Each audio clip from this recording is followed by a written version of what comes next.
Dude, this splitter is fucking strong.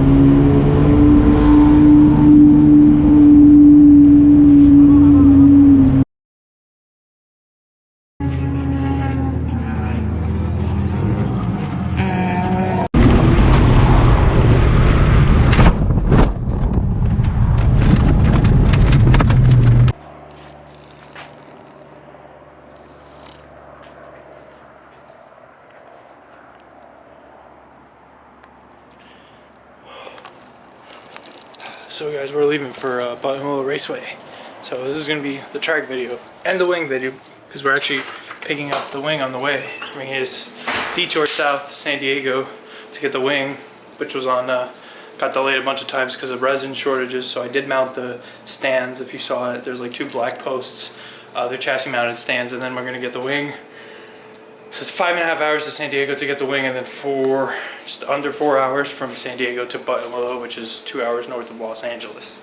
And we'll be doing some other fun stuff in the week, so road trip time, I guess.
Hey, is the splitter still on?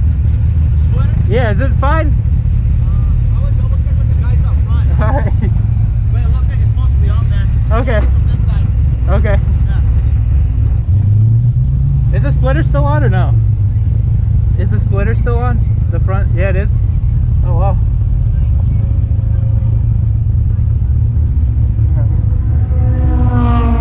Good. Thank you.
Was not good of a lap, but shit, 49.8, good fucking work. It's 97 degrees out. That's probably not accurate. It's more like 93 or something like that, but still.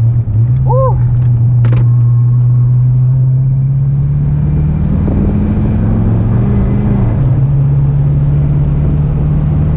Good work. Good fucking work, man. Oh, poor car. I'm sorry. I'm sorry I did that to you. Jesus Christ.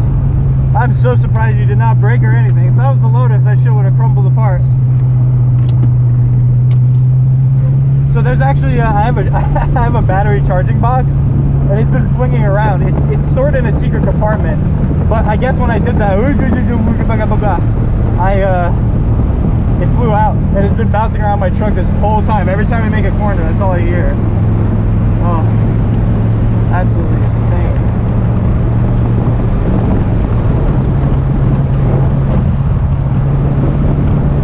What an absolutely insane car. Oh.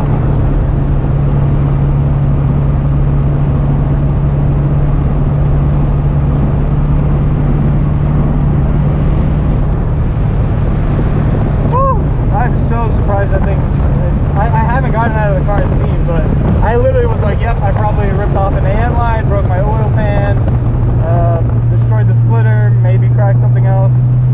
And I mean, my oil pressure, coolant oil temperature, everything is normal, and everyone outside says my splitter's still on.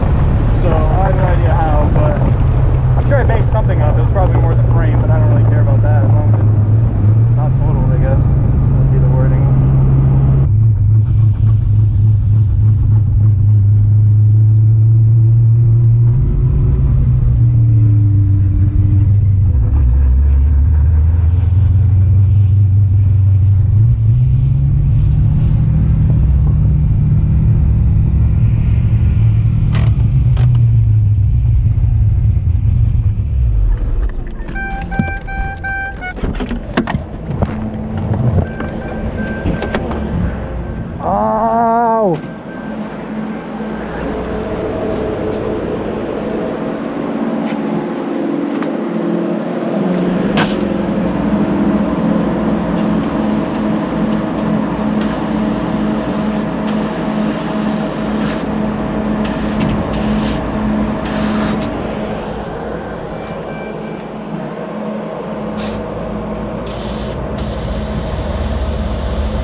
49.8. 49.8.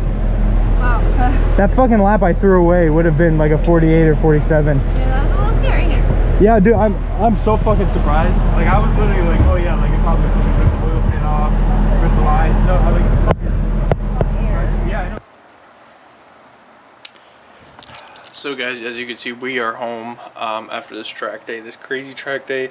That's probably going to be it for this video. I was going to make that this kind of first video of just the track footage, which some crazy stuff happened. What you guys didn't see at the end is the car actually caught on fire. So I did the time attack session where it was like all crazy, and I don't think, I'm gonna have to look when I edit, but I don't think I caught it on my GoPro because I already took my helmet off.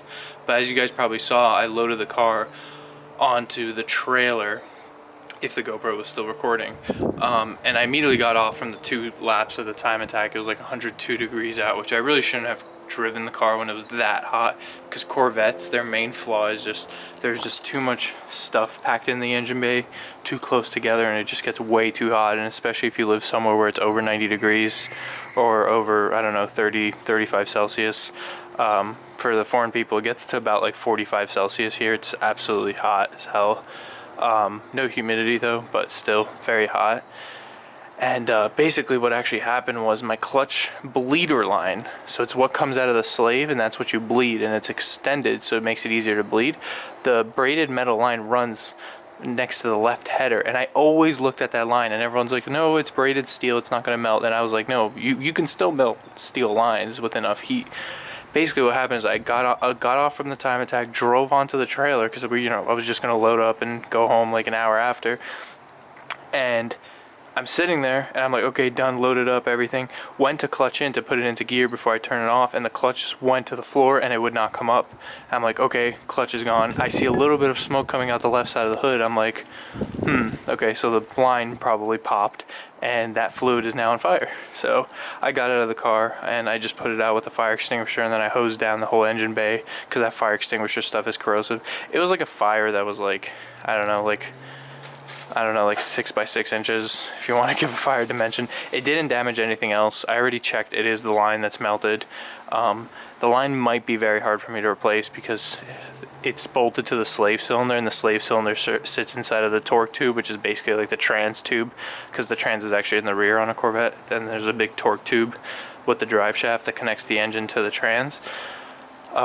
So hopefully I can reach it with a tool, with a wrench, to get the old extended line off and put on a new one. If I can do that, it's very easy fix. It's only $50 for the line, and then all I have to do is re-bleed the clutch, and then boom, this car is good to go again.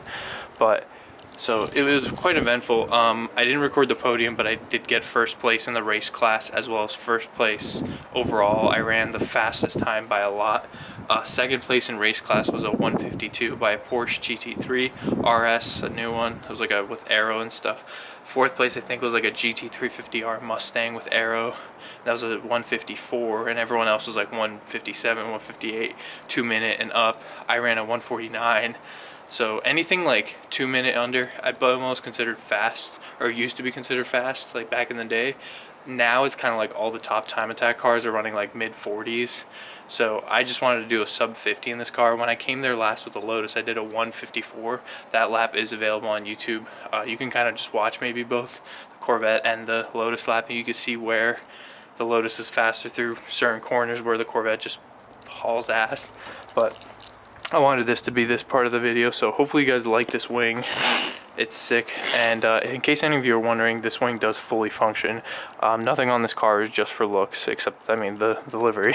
But before, when I got the car, it only had a splitter, so it made front downforce, as well as the dive planes from the splitter that throw air into the wheel well, and then that's why there's those huge vents above the wheels to vent out that air.